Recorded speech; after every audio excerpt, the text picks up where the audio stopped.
Hope for Anxiety and OCD, episode 119. I'm here today with another personal story of anxiety.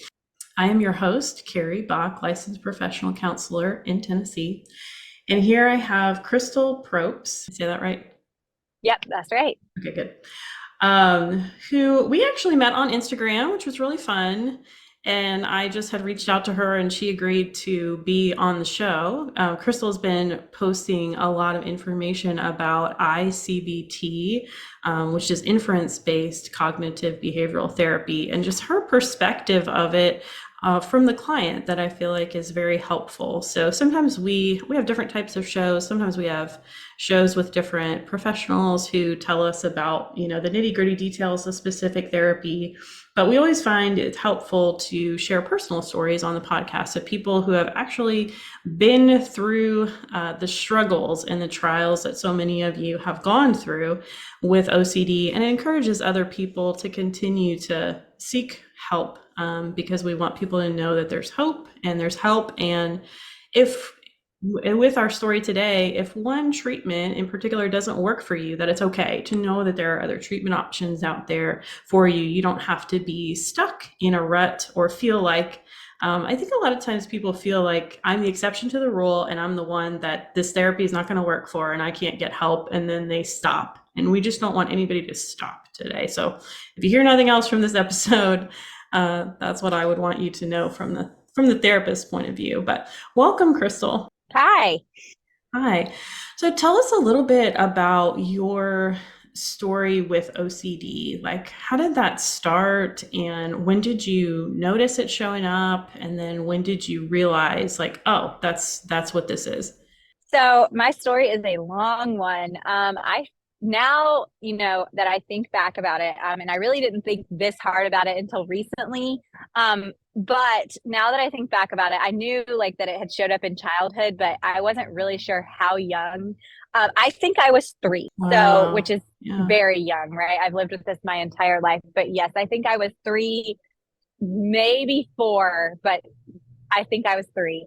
And so I started my first manifestation of OCD was emetophobia.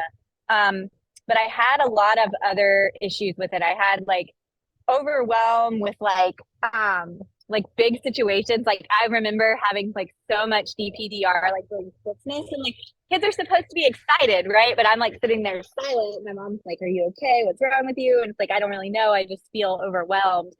I would get really particular about like the order of my toys and like my toys being played with a certain way, and it would give me like extreme anxiety to like let people borrow books, just all kinds of little things that like shouldn't have caused anxiety, that did, now that I look back on it. But I think what really, like I would say, like when my brain broke, even though I definitely had OCD before then, I think 12.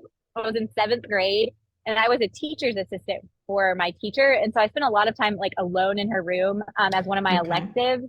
And I was like grading papers and stuff, but like obviously quiet alone gives you like so much room for your imagination to run wild. And I just remember having this thought: what if you're terminally ill? What if you have cancer? And then that just OCD latched right on. It's like, why did I think that? Is God trying to tell me that I have cancer? Is there something wrong with me? And I spent like a long time after that, like terrified, and I couldn't figure out why. And I thought I was going crazy, and I didn't want to say anything about it to my mom because I really didn't know what was going on. And I just remember like kind of dealing with that on and off, like all throughout high school. And I remember like seeking reassurance from my mom, like, I'm not going crazy. I'm not crazy. Am I? There's nothing wrong with me. Is there? And like, just like Googling stuff to make sure I was okay. Lots of rumination, lots of body checking. So that's kind of my experience with like my early OCD and how it started. Yeah, those thoughts, you're just sitting there, and then all of a sudden the thought pops in and OCD gets going, and you get really latched into that thought and into the meaning of, what does this mean now that I'm even having this thought? Right. What is this saying about me? And emetophobia, for those who don't know that are listening, maybe they don't experience that, that is fear of throwing up, right? And that seems to be Yeah. the biggest one that you've had, the biggest struggle in terms of dealing with OCD. I would say no, actually. It's Oh, my biggest okay. issue. It's my biggest issue right now, and it was certainly the earliest one. But it has existed largely in the background for the most of my life. Like as long as I wasn't directly exposed to it, I was okay. I Okay. it didn't live my life around it. My OCD has worn many hats over my 30 years with it.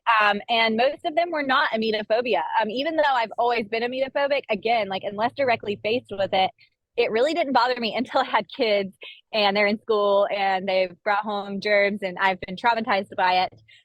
But yeah, before that, it really was mostly other themes that popped up, but now it's the opposite. Now I handle all my other themes extremely well, and the emetophobia has dug its claws in. Okay. And it's interesting how symptoms like this wax and wane over a lifetime. You know, like you said, sometimes things are really upfront, and then, okay, I'm not as worried about those things. And then those fall to the background. And then because of other life stressors, raising young children, and them bringing home all of the germs, obviously that's stressful. And so then there's more fears about getting sick or people in the household throwing up and then you getting sick and throwing up. Yeah, Yeah. right. Okay. So can you walk us through that process a little more? Because those were the pieces that caused you to seek out ERP therapy initially, right? Right. So, before I get into that, I wanted to say, like, I didn't realize that I had what OCD it was OCD and not generalized anxiety until I was about 18. Okay. Um, and so there's a gap there, though, from the time like I realized it was OCD at 18, but I didn't get an official diagnosis until last year at 32. Um, Even though I knew what it was, because I didn't. Right, you're right. I didn't seek out therapy until then because I dealt with it on my own fairly well, even though it was severe when I was in college, like extremely severe. But I ended up seeking out therapy because about 2 years ago, my kids started bringing home stomach bugs, and I was blessed with the fact that my daughter, my oldest, never had one until she was 5, and in public school in kindergarten. And that was the first one we ever had to deal with. And nobody caught it that time. So like it was traumatizing for like about 2 weeks until I was sure like, okay, everything's probably dead. And then I was okay. But then we got another one 5 months later. And then we got another one 5 months later. And then we got another one 5 months later. And like I caught two of those.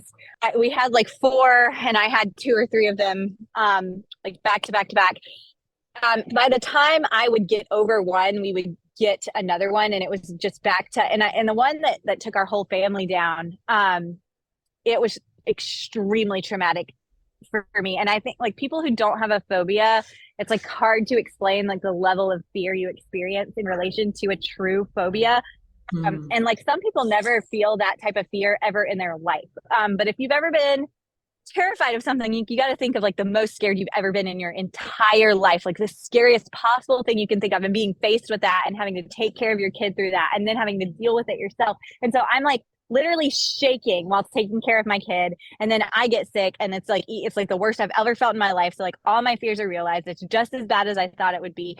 And so I am traumatized, like truly traumatized from this. And I haven't been officially diagnosed with PTSD, but only because I haven't been evaluated for it.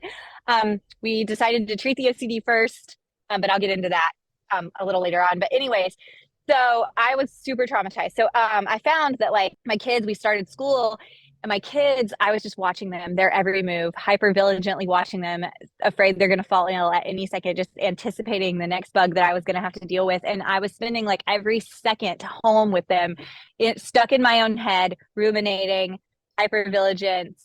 My hands crack and bleed. I wash them so much, just like so miserable, even though I was technically functional. Like I was still taking care of my family. I was still taking care of my kids. I was still sending them to school. They had everything they need. They're fed, they're happy. But then I'm sitting there playing with them and I'm not present. I'm like, my brain is Mm-hmm. miles away. Sure. Yeah. Did you have a lot of cleaning rituals related to that got ramped up? My therapist is big on not telling me what's a compulsion. He wants me to decide what I think is compulsive. We'll get into that talking about ICBT therapy a little bit because that's a distinction between it and ERP that I like. But anyways, so yeah, I'm a compulsive hand washer. I will admit that right away. I feel like if I'm going to touch something that's going to go into somebody's mouth, I can't have touched anything in between. So like if I wash my hands and then go touch like something that's not food, I have to wash my hands again before I touch food. That's probably excessive. My hands bleed. But I do some things that may or may not be compulsive. My kids, they shower when they get home from school, but to be fair, they roll all over the floor at school, and floors are gross. So, and I can't change their hair. I can change their clothes, but I can't change their hair. That may or may not be compulsive. I also have a tendency to Lysol their shoes and Lysol my car after they get out from school. But I will say, like, that is I have a 3-year-old that like licks everything and puts everything in his mouth, and I just like, if I didn't have a 3-year-old that was like a germ collector, I'd be this intense about it. So I definitely have some cleaning rituals, but I would say that my mental compulsions far outweigh the stress than the physical cleaning compulsions do. Can you repeat that last statement because I got about half of it? Sorry, I would say like, so I do have some cleaning things that may or may not be compulsions, but the mental compulsions that I have, the hypervigilance, the mental review, the ruminating, they far outweigh the physical ones in like time and like distress level that they cause. Yes. That's the hard thing that I see a lot of my clients dealing with is, okay, you can put the Lysol down and walk away. And that may be really, really hard for some people. I don't want to minimize that. Or you can tell somebody, okay, touch this and then don't wash your hands. But you're always going to have your brain with you. And so you Right. have opportunities to ruminate all the time throughout the day. And those are, I think, the hardest compulsions to deal with are the mental ones, like you were saying. That makes a lot of sense to me just from talking with my clients. So it rose, and it makes sense that you after being sick so many times or seeing your kids be sick so many times that it became stuck in your brain that, am I ever going to get out of this? Is this going to happen again? And then this was terrible, horrible, awful, and I'm trying to prevent these types of experiences from happening. Okay, so it rose to this level of where you decided I need to go to therapy, and you Right. had done some research, I'm assuming, like other people have, on what type of therapy should you get if you have OCD, and you found exposure and response prevention. This is the therapy that's recommended for people typically. Kind of, but not really. I Okay. knew ERP, so I knew about ERP. I've known about ERP for a long time. I have never wanted to try ERP. I have never thought that it would work for my phobia, but I was desperate. So I knew about both ICBT and ERP going in. I was struggling to find an ICBT therapist, and I was desperate. So I was like, Okay. let me try this therapist that says that they do ERP and CBT and is trauma informed, and see if they can work with me. But I don't want to do exposure therapy directly related to my phobia. And so I went in thinking, okay, maybe he can work with me. And he really seemed like he might, and it seemed he was really nice. Good Christian guy from my state. I thought, okay, this is going to be a good experience. And really he had a lot of experience with trauma and stuff. And honestly, if he hadn't been where he was working, I think that he may have been a really good therapist for me. But I felt like being treated as just like a number on an assembly line. Like, you have OCD, you have ERP. This is exactly how we treat this. And there was no room for like my personal experience. Hmm. And Yeah. so we started with it, and I just felt like any time he brought up like, okay, this is what we're going to do. Let's make this an exposure, or like, okay, now we're going to work on a hierarchy. It gave me so much anxiety. I never felt better after therapy. I always felt immeasurably worse. The thought of like having therapy was giving me anxiety, and it just felt like a bunch of extra work on top of what I was already dealing with. I was like, okay, look, I'm already so exposed to this. I don't need extra exposure. I'm already so traumatized by this. I don't need extra trauma.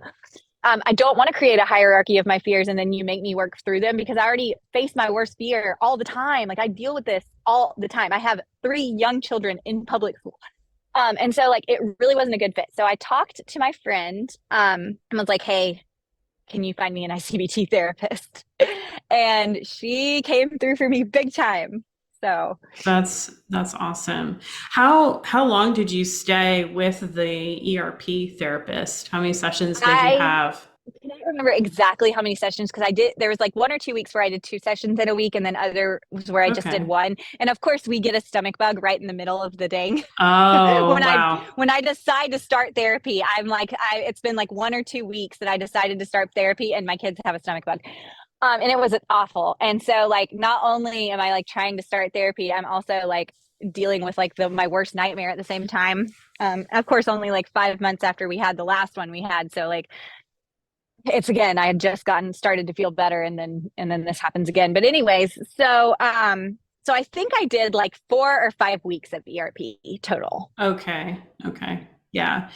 And so there were enough sessions to really determine like this doesn't seem to be jiving with like what I'm intuitively wanting to do, and I don't feel maybe fully heard or understood that how traumatizing this is for me. Right. I felt like I was having to spend so much time explaining what I meant and like what was really bothering me and like what I really hoped to get out of it. And like none of that was coming through. And it almost seemed like, and I'm not like, I don't know, like maybe he didn't have a lot of experience with aminophobia in general. Um, and so it just seemed like he could only do exposures and plan exposures and that's not what I wanted. I already have exposures. I don't need more. Sure. And Okay. so what I primarily wanted to get out of therapy was to learn how to stop the mental compulsions, to stay present in the present moment, to redirect my attention to reality, and be able to be present with my kids. You know, I don't think I'm ever not going to be amoebophobic. I can't imagine a day where if there is a stomach bug in my house that it's not going to terrify me. But I absolutely can imagine a day where I am not worried about it unless it is directly in my house. You know what I mean? And I didn't Yes. think Okay. ERP did a good job of making me more present. You know, it's like, okay, well, you're not present, but you just got to function anyways. But I'm already extremely functional. I don't need help functioning. I need help being present. And Yes, that's that's where good. ICBT spoke to me. Okay.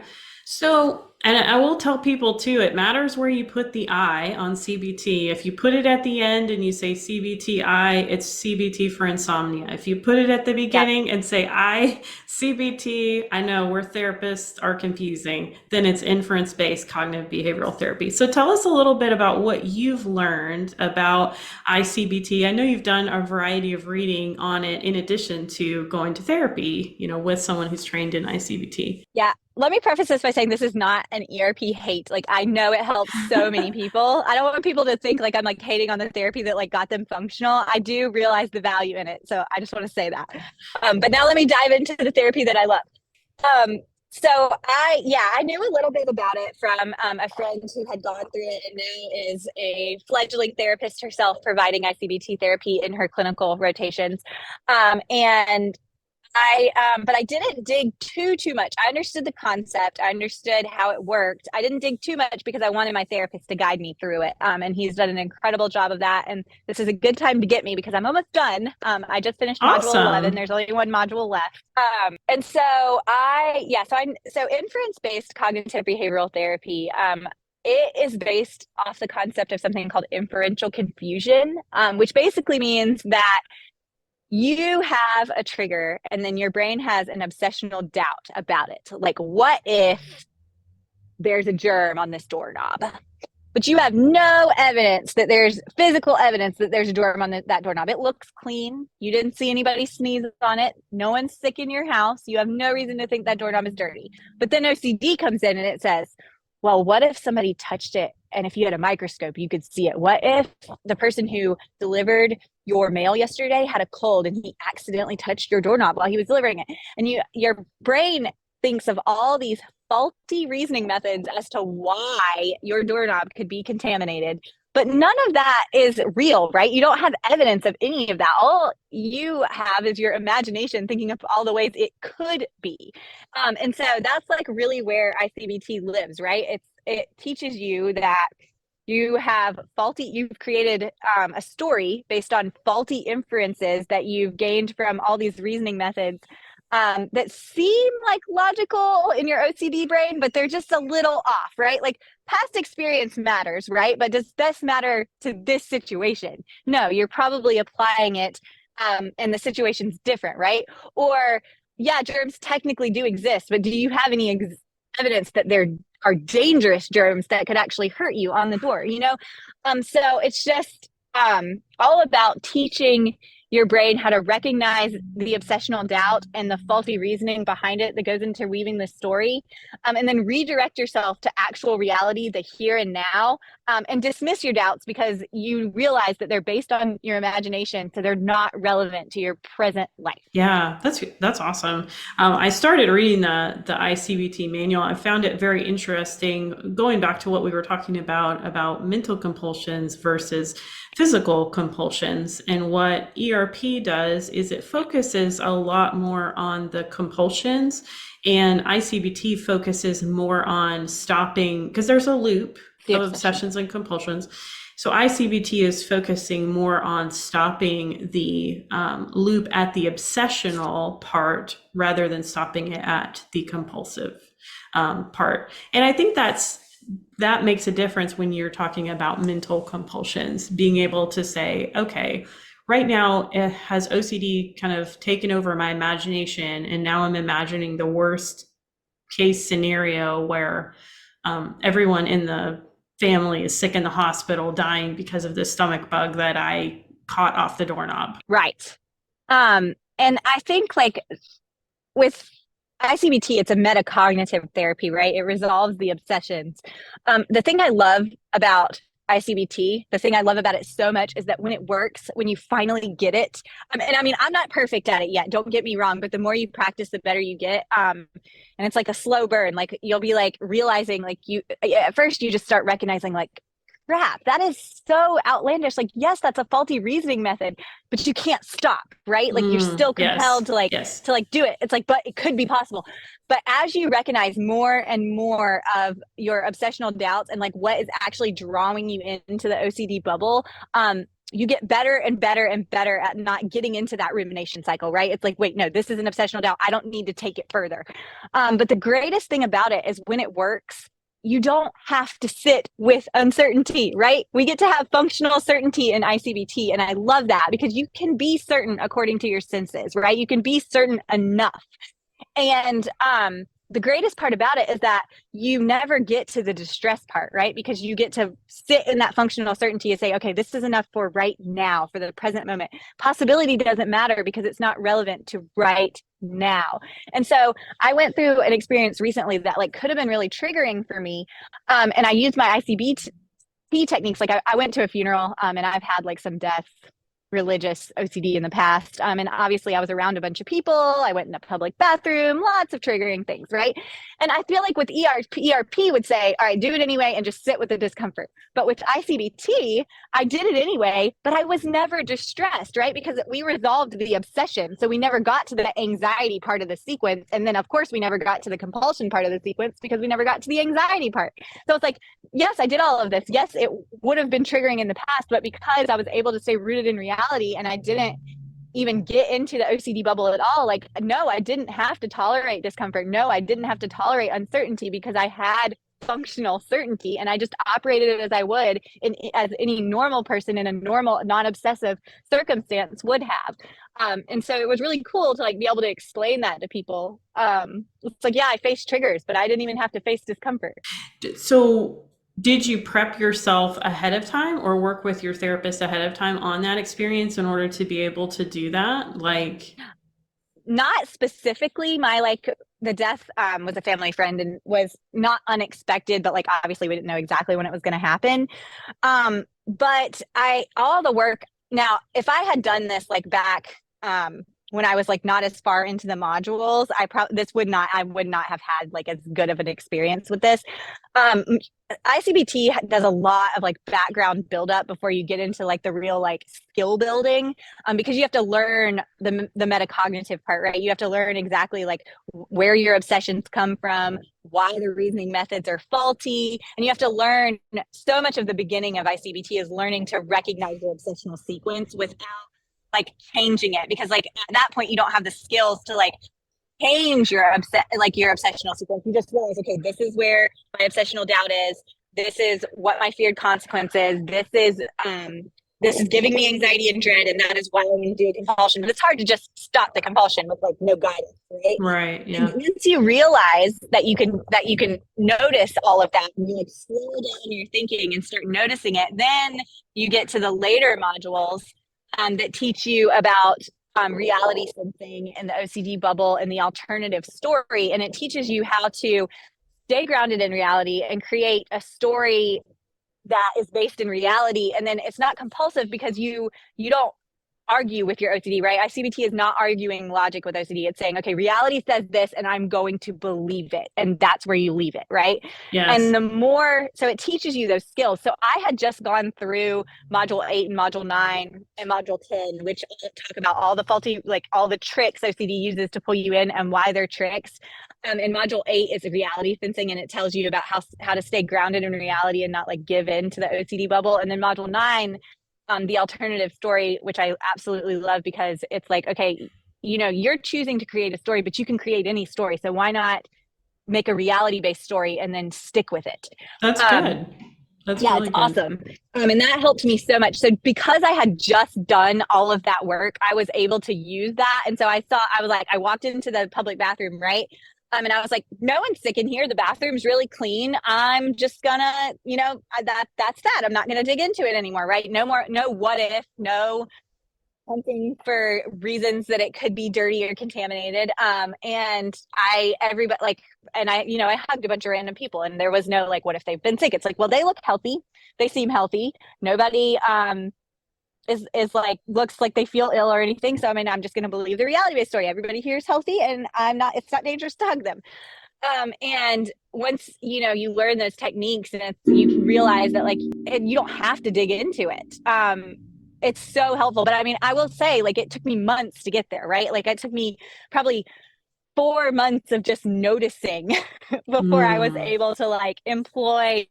And it helps a little bit. Like, noticing does help. Like, I noticed that I was able to like get out of my OCD cycle so much faster. You know, even early on, even when after module like 2. But it didn't really start getting to the point where I wasn't like even creating an obsessional story to begin with until I had gotten into the later modules. So it just builds on it. But once you get it, it all happens really fast. Yeah, this is something that feels very congruent with the types of things that I teach mindfulness, which is learning to be in the present moment with a level of awareness and acceptance. And what you're talking about, even noticing your own thought process, a lot of people in the early stages of treatment, they have a hard time even noticing that what they're thinking is an obsessional thought. And you may have kind of worked on that some prior to this and probably elaborated on that in ICBT. But that's really the first step, is for people to notice even when they're having an obsession, before it just seems like, but this just, people will say, well, it feels, it just feels real, like my thought Yep. process, and it feels really true.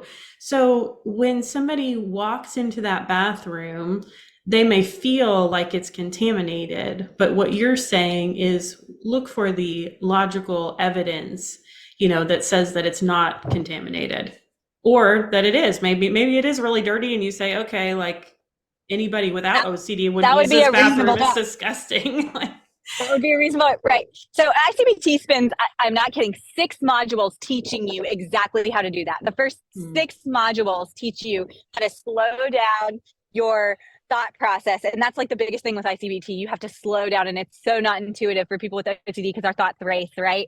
But if you, Mm-hmm. and it gets you out of that OCD bubble too, to slow down your thinking. Like instead of ruminating and being like, oh my gosh, this is so scary, this is so scary, this is so scary, it redirects you. It almost pulls you a little bit outside of it to say, okay, wait, how did I get here?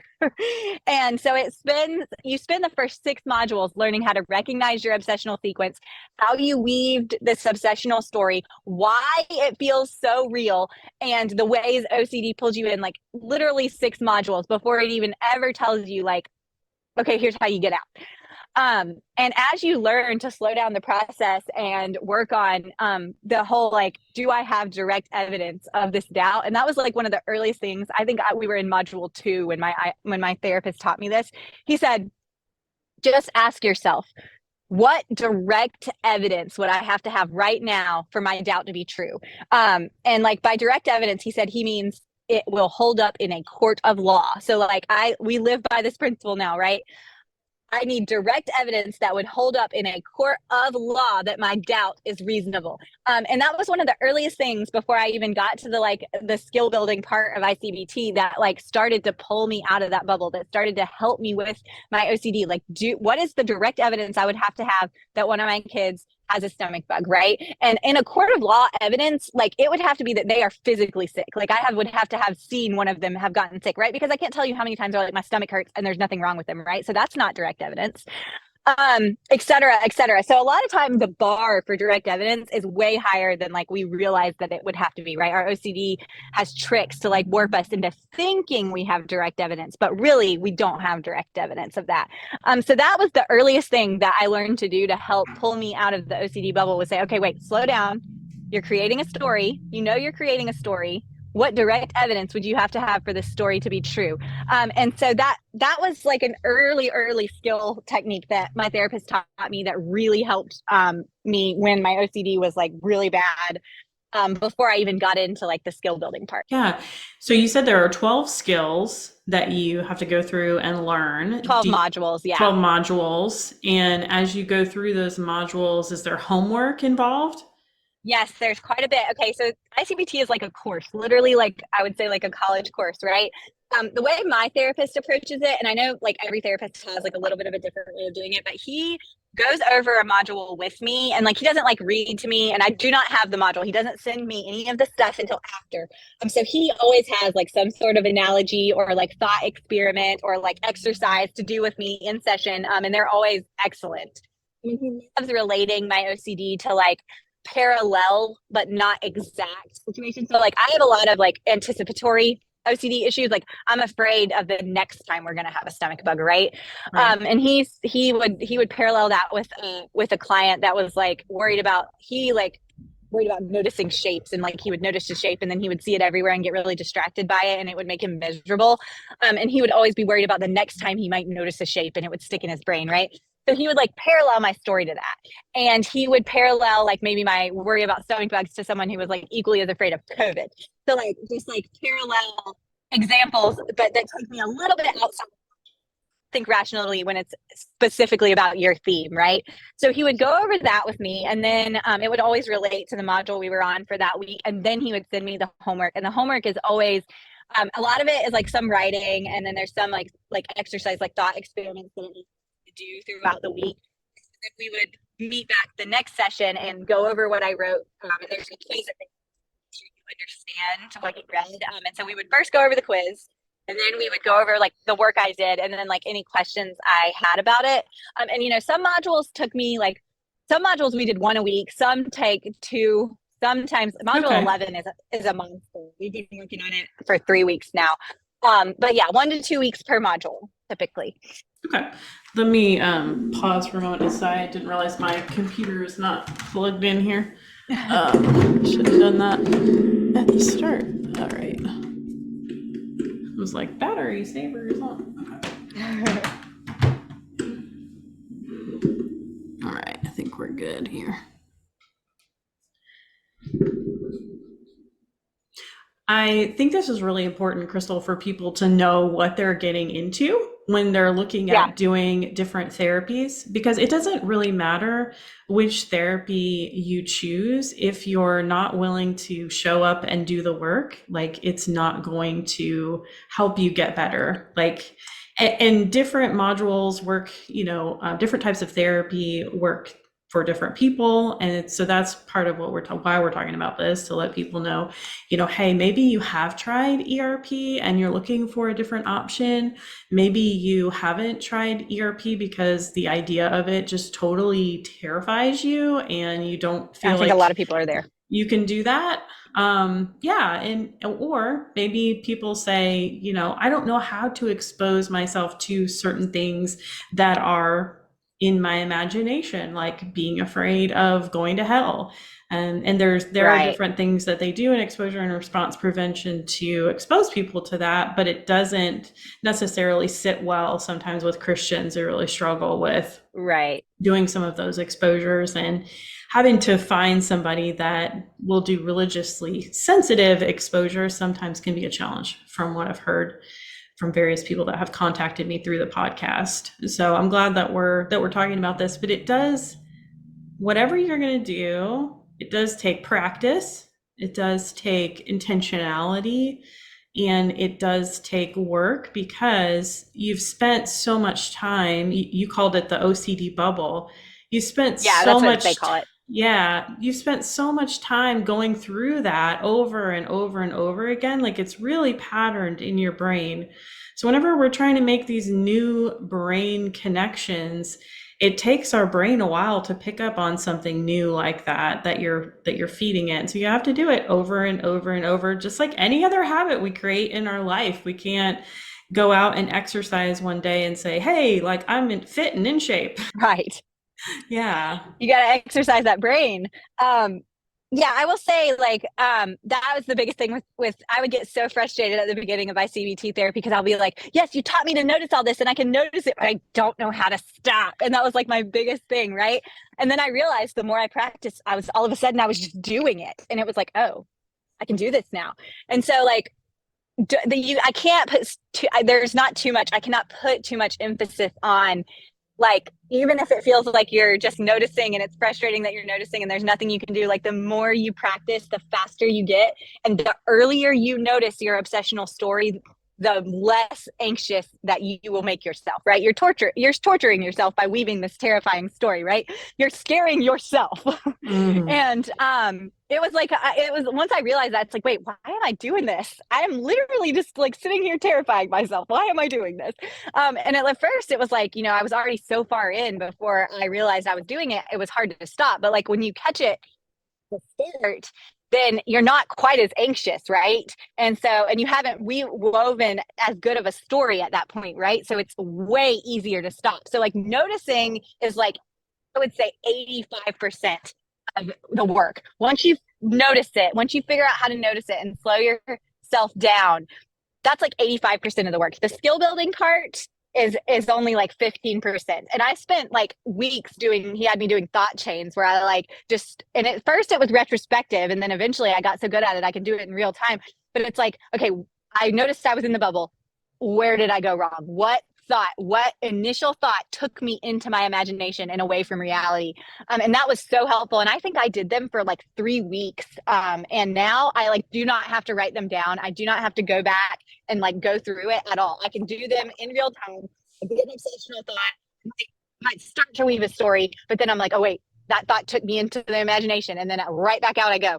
Um, and like I said, I'm not perfect. Like sometimes are harder than ever. Like for instance, if there was a stomach bug going around at my kid's school and I knew it, it would be much harder for me to like deal with that, right? Right. Or if one of my Sure. friends' kids had a bug, when I get faced with it online, like the other day, the Weather Channel decided, well, not the other, this was like a month ago, but like norovirus is going around. I was like, no, I don't want to know that. And I spent the whole day freaked out because of that, right?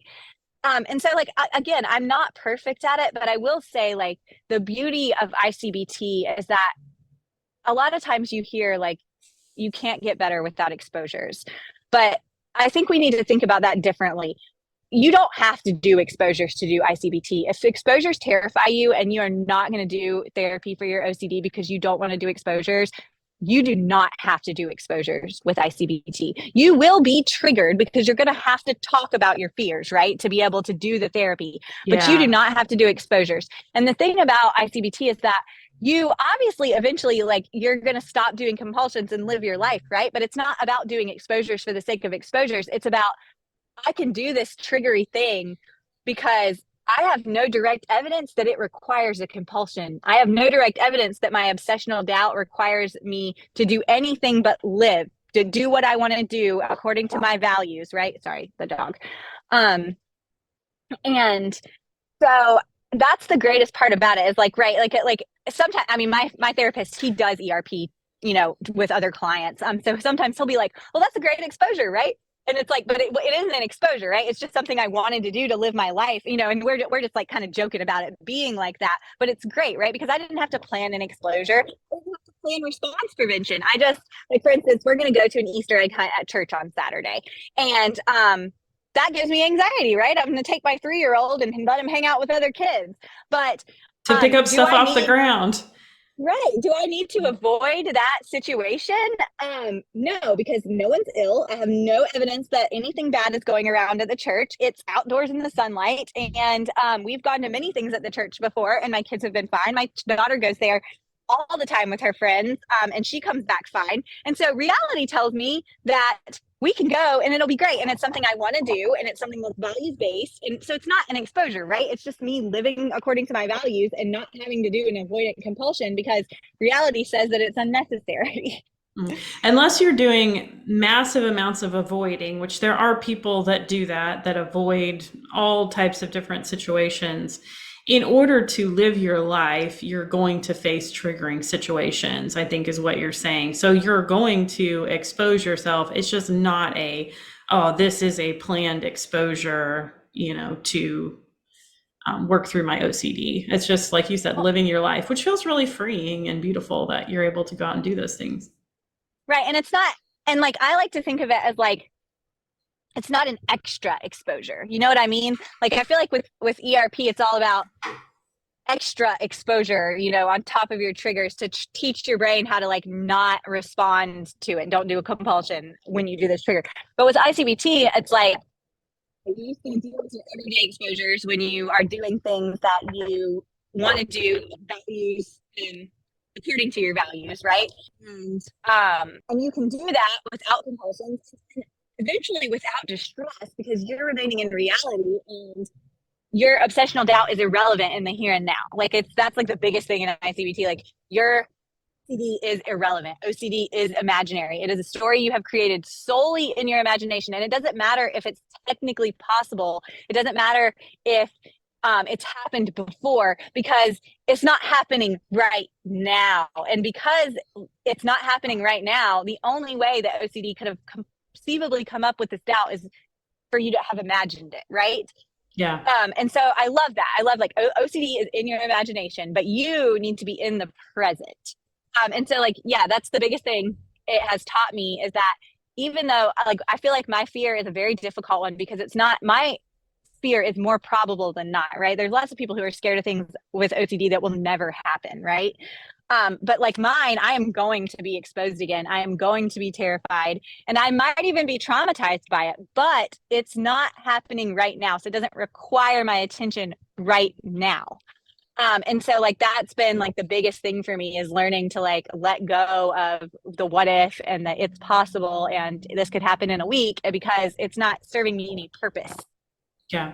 And through that process, you've found that you've been able to be more present with your children than instead of just in these thought processes. What if, my child gets sick, or what if they brought something home, or what if this, or what if that? Right. And like constantly hypervigilantly monitoring their every move for evidence that they might be ill. I used to spend so much time doing that and I like still do it occasionally, but it's much quicker. I accept reality. Like I'll look at them. I'll be like, oh, it looks fine. And I'll just move on. Whereas before I would have stared and I would have asked how they felt and I would have, dug. But digging is bad. Digging is always bad. Yeah. Okay. Well, thank you so much for sharing your story. Tell us where people can find you on Instagram and learn. We'll put some links where they can learn more about ICBT from the professional perspective. But tell us where they can find you on Instagram. Okay, so at functionally OCD, and functionally OCD. And yeah, they can find me there. You can message me there. I'm usually pretty responsive. I mean, obviously, professional. You've probably looked into this. But ICBT online is like the best. Has everything. Awesome. Awesome. Very good. All right. Well, let's see. I need to wrap this up better, but thank you again for being on the show. Yeah, anytime. Over Anxiety and OCD is a production of By the Well Counseling. Our show is hosted by me, Carrie Bach, licensed professional counselor in Tennessee. Opinions given by our guests are their own and do not necessarily reflect the views of myself or By the Well Counseling. Our original music is by Brandon Mangrum. Until next time, may you be comforted by God's great love for you.